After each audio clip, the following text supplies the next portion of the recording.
My life in the army, stationed in Germany, felt entirely ordinary, a predictable rhythm of duty and routine. Then, in an instant on the German Autobahn, everything I knew about existence shattered. One moment I was driving.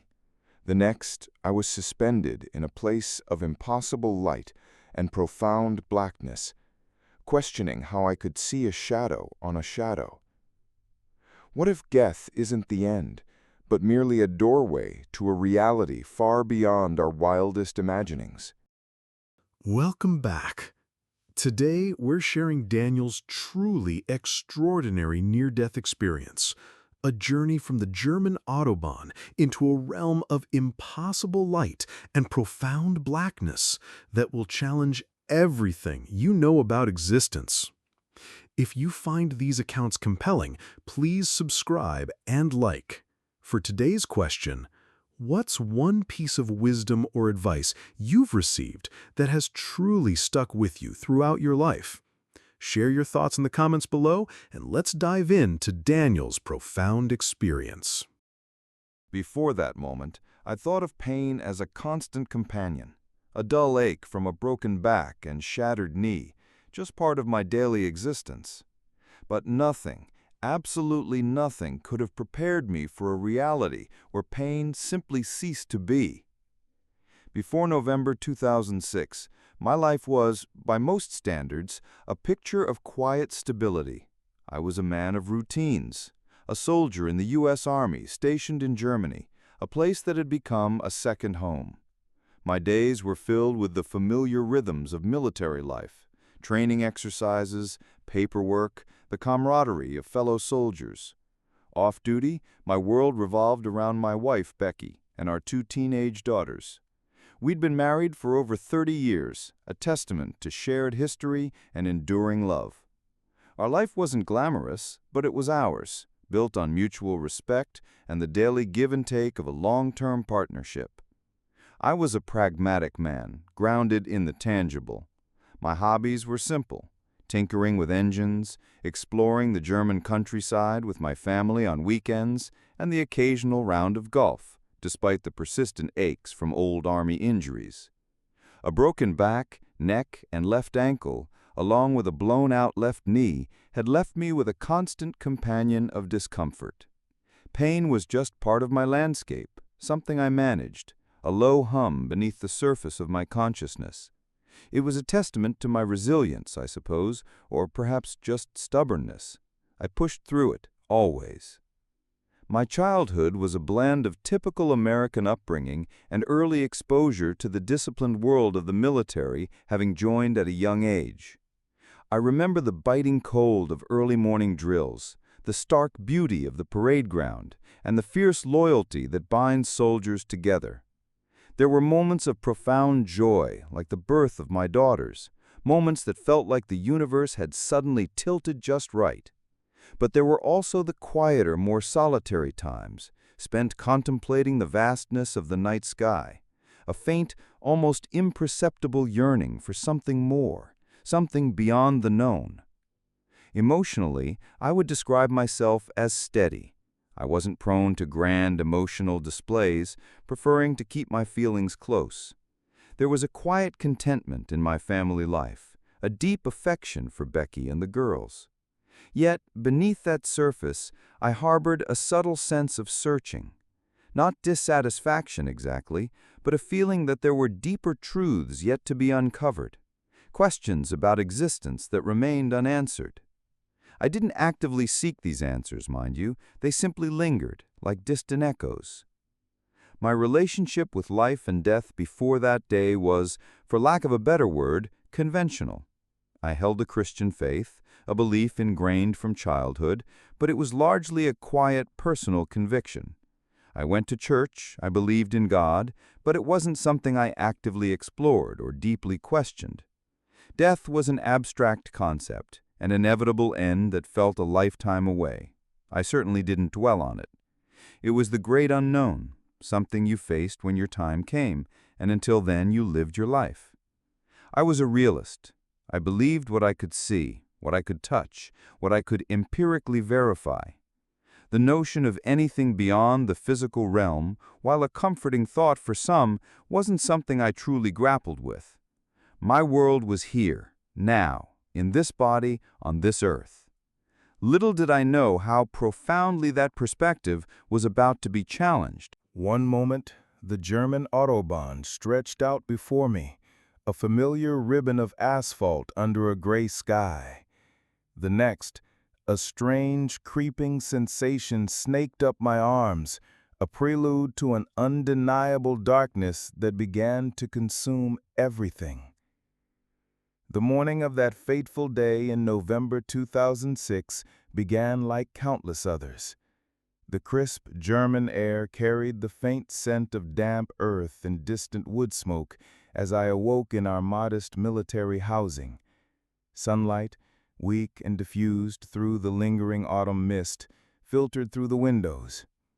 The quiet hum of the heating unit, the clatter of breakfast dishes from the kitchen where Becky was already moving about, the rustle of our teenage daughters getting ready for school. These were the familiar anchors of my reality. I remember the taste of strong black coffee, the comfortable weight of my uniform, and the usual aches from my old injuries, a constant low-level thrum that I'd learned to tune out. My childhood friend, Herbert, was visiting from the States. He was a respiratory therapist by profession, a man whose life revolved around the delicate rhythm of breath. We'd spent a couple of weeks catching up, exploring the quaint German towns and enjoying a brief trip to Holland.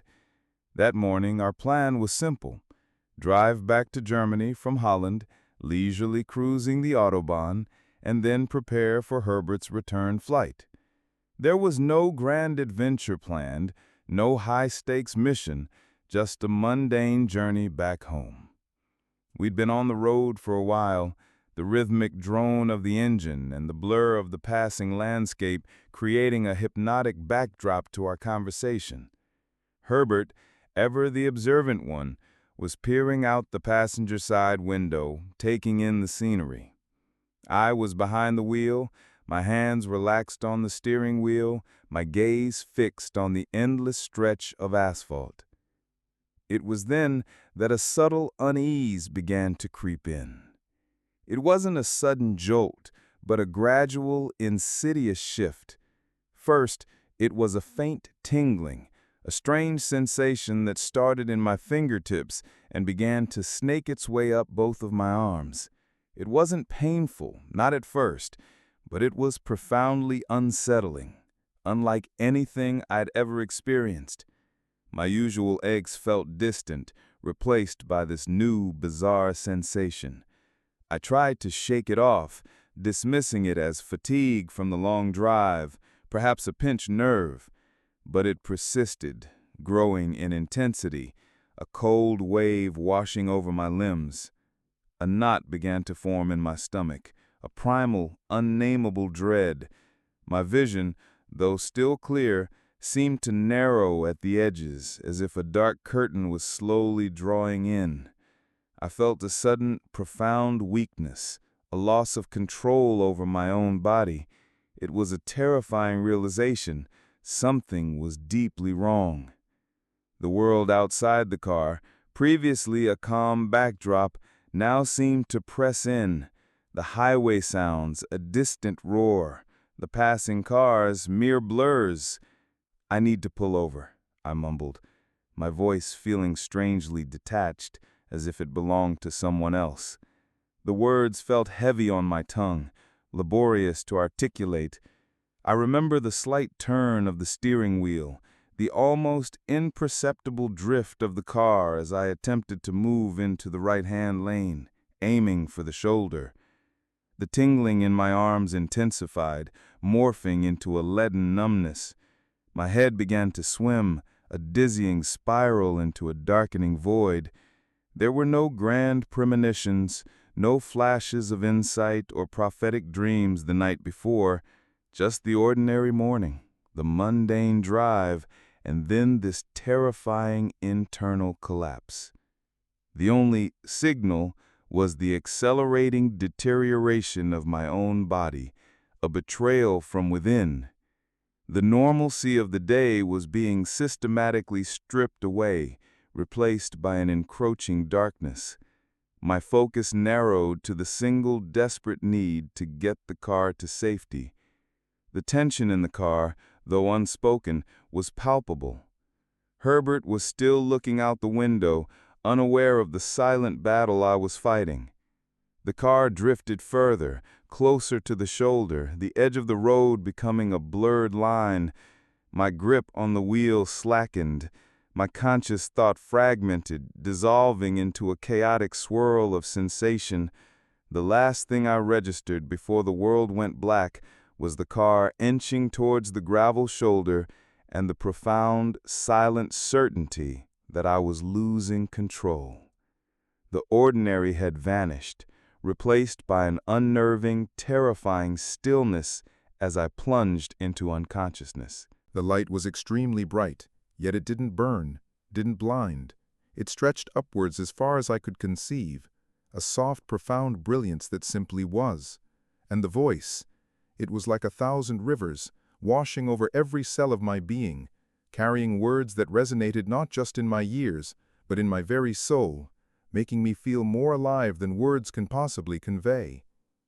The last thing I remembered of my physical self was a strange gurgling sound, a sound I would later learn Hobart described as the death rattle.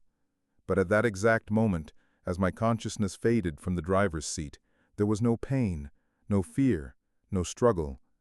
It wasn't a sudden violent cessation, but a gentle, almost imperceptible slipping away.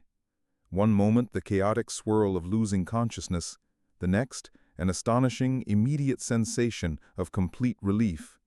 It was as if a heavy, invisible cloak had been lifted from my shoulders, and with it all the aches and pains that had been my constant companions for so long. The lingering discomfort from old army injuries, the dull throb in my knee, the persistent ache in my back, all of it simply vanished. I felt weightless, unbound, utterly free. And then I was no longer in the car. I was suspended in the air, looking down. Below me, illuminated by a solid shaft of light, stood a figure. The surrounding vastness was an impenetrable, immense sea of blackness. I could see the figure talking, their mouth moving, their gestures animated. A strange, detached curiosity flickered through me, a fleeting thought. Who was that? And then, with an electrifying jolt of recognition, the shocking realization hit me. That person was me. I was looking down at my own lifeless body, slumped in the driver's seat, Hobart's frantic movements a blur of desperate urgency around it. There was no terror in this observation, only a profound, almost scientific detachment. It was simply an undeniable fact, like observing an object from afar. This wasn't a dream. This was an entirely different vantage point, a profound separation from the physical form I had always known. In the very next instant, as if a thought had conjured reality, I was no longer observing. I was there, standing directly within that solid shaft of light. The light was beyond anything I had ever experienced on earth. It was brilliant, an intensity that should have seared my eyes, yet it was incredibly soft, almost a caress. It didn't burn, I didn't have to squint. It simply enveloped me, a radiant, pure luminescence that stretched upwards, seemingly without end, as far as my newfound perception could fathom. It wasn't light from a source, but rather light that was the source, emanating from everywhere and nowhere all at once, infusing the very fabric of my being. In front of me, the sea of blackness continued to stretch into infinity. What amazed me most about this blackness was its paradoxical nature. It was an absence of light, yes, but I could see through it and into it. It was as if the blackness itself had depth, texture, and an inherent transparency that defied all earthly logic. How could I see a shadow on a shadow? It was an impossible riddle, yet there it was, an undeniable truth of this new realm. This was not the darkness of night, but a profound living void, a canvas for the brilliant light I now inhabited. As I stood there, bathed in that incredible light, the first truly profound realization washed over me. I felt great. The concept of pain, The constant companion I had known for years was utterly absent. There was no discomfort, no lingering ache, no tension. It was a sensation of absolute well-being, a pristine state of physical and emotional perfection. I felt a lightness, an exhilaration that transcended any earthly joy. Then another revelation, equally astounding, entered my awareness. Time wasn't measured here. There were no minutes, hours, or days, no weeks or years. I didn't know how I knew this, but I knew that I knew it with absolute certainty. It wasn't a thought I consciously formed. It was a pure, undeniable understanding that simply was. The very concept of linear progression, of past, present, and future, had dissolved. I existed in an eternal, boundless present. Despite the profound unfamiliarity of my surroundings, despite not knowing where I was or how I had arrived, I felt no fear, none whatsoever. Instead, I was consumed by a boundless fascination. Every aspect of this new reality captivated me. The light, the blackness, the absence of pain, the dissolution of time. It was all a wondrous, mind-bending spectacle. I was a curious observer, an eager student in a universe I never knew existed. All the while, an intense, almost primal urge tugged at me. I wanted to walk forward. I didn't know what lay ahead in the vast blackness, what wonders or revelations awaited me, but the pull was irresistible. Yet, despite this overwhelming desire, I didn't take a single step. An innate understanding, a deep inner knowing, held me back. I knew that if I walked forward, I could not look behind me. It was a condition, an unspoken rule of this realm, and I honored it implicitly. The thought of this forward movement was consuming me, drawing my entire focus. It was in that moment, as my entire being yearned to step into the unknown depths of the blackness, that a voice spoke. The voice wasn't just heard with my ears. It was an immersive, all-encompassing presence. It was like 1,000 rivers, a rushing, cascading sound that was paradoxically clear and articulate. I could discern individual words, yet they resonated not just in my auditory perception, but in every fiber of my being. The words washed over me, not as a physical sensation, but as a vibrational resonance that permeated my very cells, my blood, my consciousness. Immediately upon feeling the voice, every part of what I thought was my being felt even better than before. The joy, the happiness, the elation I had initially experienced intensified 1,000-fold. It wasn't merely an emotion, it was a state of absolute, boundless bliss. I felt so alive that words fail me. There is nothing I can say, no human language that can adequately communicate the sheer magnificence and wonder of that feeling. It was existence distilled to its purest, most ecstatic form. The voice, resonant and clear, posed a simple question. What do you want to do? Without hesitation, fueled by that intense, undeniable urge, I answered, I wanted to go forward. My desire was pure, unadulterated. Then, the voice asked another question, one that pierced through the blissful detachment. What about Becky and the girls? The names resonated with a sudden profound familiarity, anchoring me momentarily to the earthly life I had left behind. Becky and I had been married for over 30 years, and our 2 daughters were teenagers. I considered the question not with sadness or regret, but with a serene certainty that surprised me. My answer was immediate and unequivocal. Becky will be just fine. She is a strong woman and will raise those girls right. It wasn't a casual dismissal. It was an absolute conviction in her strength, her resilience, her unwavering capability. There was no doubt in my mind that they would thrive.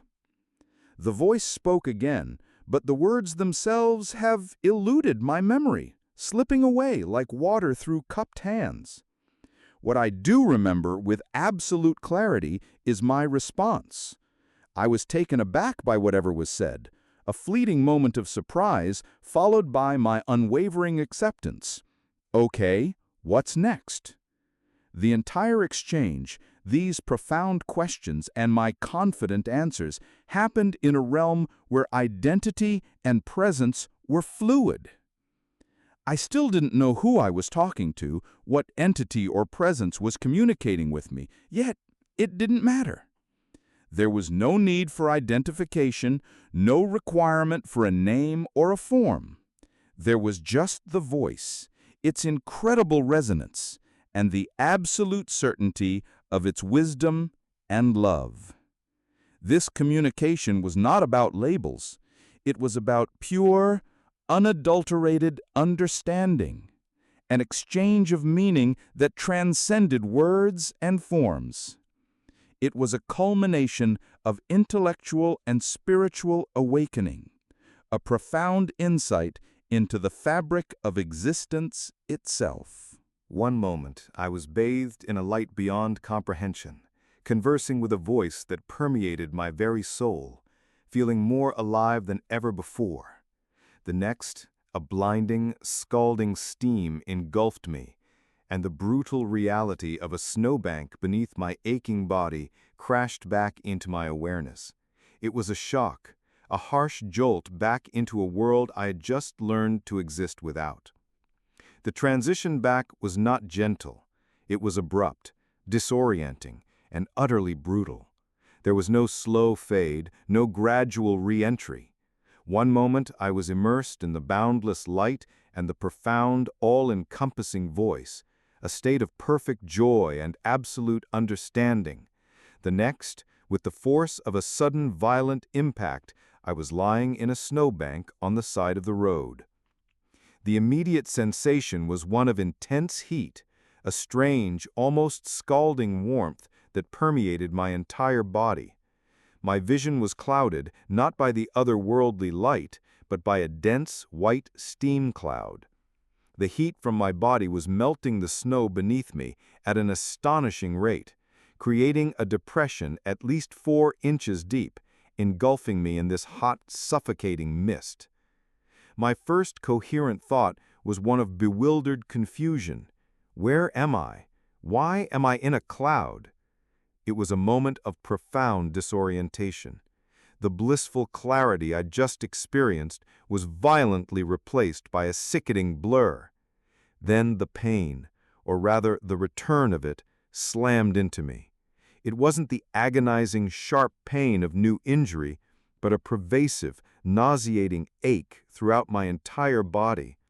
My muscles felt like lead, my limbs heavy, my head pounding. I felt terribly, profoundly sick, my whole being in revolt against this forced return. I could dimly make out Hobart's frantic face above me, his features etched with a mixture of relief and exhaustion. He was speaking, but his words were muffled, distorted through the haze of my returning senses. Later, he would recount the desperate minutes he'd spent trying to revive me. He'd pulled me from the driver's seat, dragged me to the shoulder, and initiated cardiopulmonary resuscitation, CPR. He described going through several cycles, working tirelessly, but getting no response. My heart had stopped, my breathing ceased. He'd even resorted to an old, rarely used procedure, the cardiac thump, striking my chest with a hammer fist. He told me it was the third strike that finally brought results, that jolted me back into this aching physical reality. When my eyes opened, truly opened, the initial euphoria of the other realm was replaced by a crushing wave of disappointment. The profound freedom, the absence of pain, the clarity of understanding, the boundless joy, it was all gone, replaced by this heavy, sickly body. A deep sense of loss washed over me, a yearning for the realm I had just departed.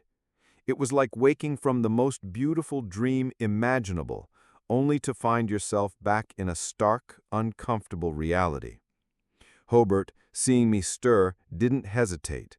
Despite my weakened state, my entire body protesting every movement, he somehow managed to drag me to the passenger side of the car and load me back in. He then began to drive at breakneck speeds, desperate to find help.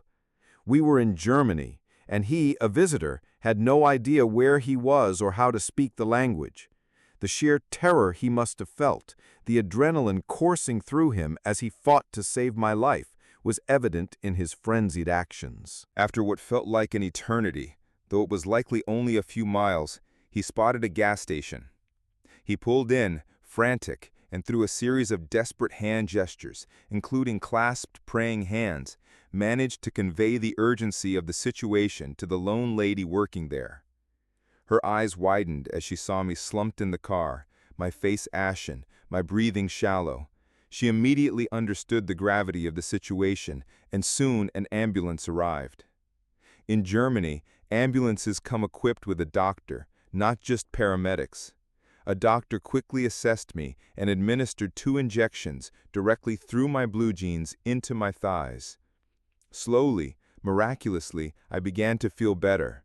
The nausea receded, the crushing pain eased, and my thoughts started to clear. My voice, previously a weak croak, returned. My first words were to Hobart, laced with a mixture of confusion and lingering disbelief. "Why did you do that, Hobart?" They transported me to a German hospital, where after some time my condition stabilized. I remained there for 2 nights, undergoing tests and being prepped for a medical evacuation flight to Walter Reed Army Hospital back in the States. The evening before my flight, restless and yearning for the familiar, I asked the German medical staff if I could go home briefly to prepare. They agreed, given my proximity to the Army hospital and the fact that I was already wearing a Holter monitor to track my heart. Once home, the surreal nature of what had happened truly began to sink in. I kept asking Hobart over and over, a desperate plea for validation. "Are you sure I was dead?" I needed to hear it, to have the unexplainable anchored in some form of objective truth. His patience, understandably, wore thin. The final time I asked, his voice was sharp with exasperation, but undeniably firm. "Yes, I know dead. You were dead, clinically dead." His words resonated, but still my mind wrestled with the implications. I paced the floor of my home that evening, a churning vortex of thoughts. Troubled, restless, anxious, these words barely scratched the surface of my emotional state. How could I have been dead? I didn't feel dead. I hadn't been afraid. It had felt so real, so right in that shaft of light. Was it all a dream? A hallucination brought on by a dying brain? My pragmatic, grounded mind struggled to reconcile the impossible. The profound experience I'd just had was in stark contrast to the rough, jarring reality of my return, leaving me in a bewildered limbo between 2 worlds. My perception of reality had been irrevocably altered. I now knew with an unshakable certainty that there is a living God, and His Son is Jesus. This wasn't merely faith, but a profound, direct knowledge, a truth so absolute it vibrated through every fiber of my being. The morning after my return, after Hobart's definitive declaration that I had indeed been clinically dead, I was a whirlwind of confusion and agitated disbelief. Was it a dream? A hallucination? My rational mind, the mind of a pragmatic soldier, fought against the impossible. My body, though recovering, felt like a foreign object, heavy and dull compared to the boundless freedom I had just experienced. The contrast was stark, almost unbearable. I paced the floor, the anxiety a tight knot in my stomach, the questions swirling relentlessly in my head. It was late, or perhaps very early morning, when an undeniable compulsion drew me outside. I stepped onto the patio, under the awning, and then I saw it. In the southwest corner of the awning's shadow, a brilliant light, circular and low, caught my eye. My first thought, mundane and earthly, was the moon. But as I stepped out from under the awning, out into the open night, the mundane shattered. There, bathed in an aura of brilliant light, was Jesus sitting on a white throne. The light wasn't just around him, it emanated from him, a radiant, all-encompassing glow that obscured his face, yet conveyed an overwhelming sense of presence. I rubbed my eyes, blinking, trying to dispel the image. I looked again. He was still there, sitting majestically on his throne, the light radiating around him in a perfect 360-degree aura. A wave of profound awe and humility washed over me. My hands instinctively covered my face, and I fell to my knees in the snow, the cold biting through my clothes, a stark contrast to the divine warmth before me. I peeked through the slits of my fingers, half expecting him to vanish, to dissolve into the ordinary night sky. But he remained. With tears streaming down my face, I fell prostrate into the snow, overwhelmed, and began to pray the Lord's Prayer, every word imbued with a newfound meaning, a desperate, humbled reverence. When I finally looked up again, the night sky was empty, save for the familiar stars and the distant moon. Jesus was gone. I cried for a long time, the tears a release of profound emotion, but with each sob, a sense of peace settled over me. The anxiety, the restlessness, the troubled confusion that had tormented me since my return, it all dissolved. I was at ease, a deep, abiding serenity filling the void. I went back inside, almost instinctively turning on the TV, half expecting to see news reports, broadcasts about what I had just witnessed. Surely thousands of people must have seen it too.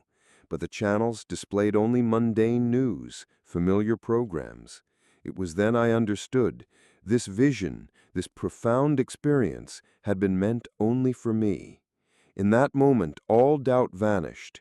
What had happened to me on the Autobahn, the light, the voice, the conversation, it was all very real.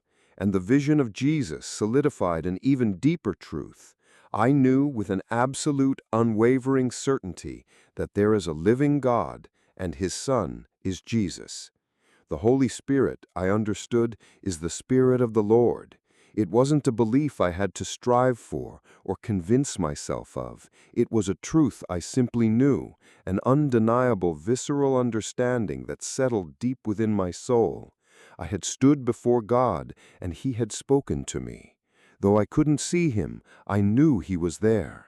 It was an amazing and wonderful experience, the ultimate affirmation of everything I had previously only hoped for. The shift in my life after this experience was profound and irreversible. My priorities, once centered on military routines and family stability, underwent a complete reordering. What I had once valued, material possessions, career advancements, societal recognition, suddenly seemed trivial, hollow. They weren't bad in themselves, but they no longer held the same weight, the same allure. Instead, I found myself drawn to something far more fundamental: living righteously. This wasn't merely about outward actions, it extended to my very thoughts. I actively began to monitor my internal landscape, correcting myself whenever I found my thoughts straying into negativity, judgment, or anything that I felt would displease God. It was a conscious, continuous effort to align my entire being with what I had learned in that other realm. My relationships deepened, particularly with my wife Becky and our daughters. While Becky initially reacted with reservation, like many others, the profound authenticity of my experience eventually resonated. Many of my friends and family, those who truly listened, drew closer. Conversations often turned to matters of faith, to the signs and wonders they were now beginning to perceive in the world, mirroring the deep spiritual awareness that had been ignited within me. This newfound connection on a spiritual level enriched my bonds with those I loved, transforming casual acquaintances into profound companions on a shared journey. A new mission emerged, not one I sought, but one that presented itself naturally. I felt compelled to witness to strangers, to share the truths that had been revealed to me.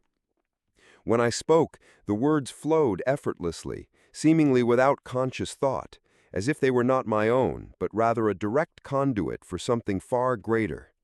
I remember speaking to teenagers I had never met before, and they would sit and listen intently, nodding in agreement, their eyes reflecting a nascent understanding. It wasn't about preaching, it was about sharing a fundamental truth, a direct experience of the divine.